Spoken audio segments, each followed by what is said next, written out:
In this video, I'm going to make a simple part using Fusion 360 just to demonstrate some basics. I have Fusion 360 open. I'm going to come over here to where it says create a design and I'm going to click. Now that I have my design open, I need to make a sketch, to create a sketch. Let's go over here where you see that green plus sign. We're going to click and now we have to choose a plane to make our sketch on. I'm going to choose this one here.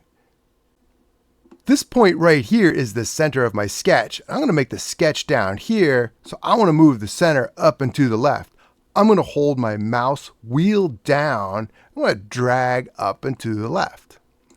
Now let's go ahead and add a line to our sketch. This is the line button right here. We can click on it, come down to the center of the sketch, do a full click. Don't hold the mouse down, but start dragging to the right. Now, before we click again, I'm going to type 60, and my default units are millimeters, so that's 60 millimeters. This right here is a dimension line. I'm just going to drag this down. I'm holding the mouse down when I do this. Now go up to where it says create right here, click that, go to arc, hit tangent arc, come down to this dot, click right there, drag down until it says 25 and then click again.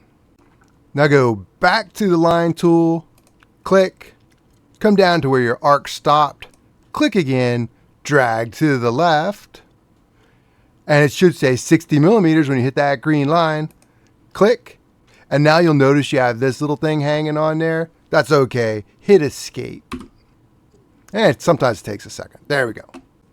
Let's complete this loop with another arc. So we're going to go up to create, arc, tangent arc, click down here on that dot, drag straight up, click again. Let's add a circle to our sketch by going up here, and this is a center diameter circle. If you don't see it here for whatever reason, you can hit create and you have all the choices down here.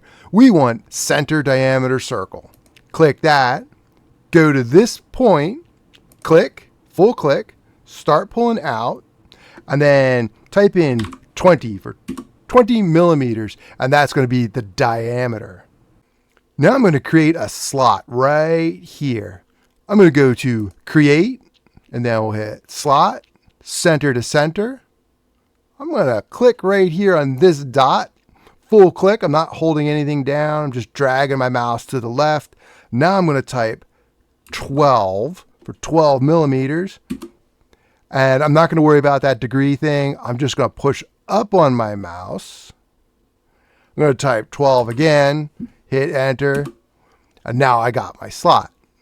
Now you might notice that this line right here is black and the other lines around it are blue. That's because the other lines are not constrained. We will go over that in the future.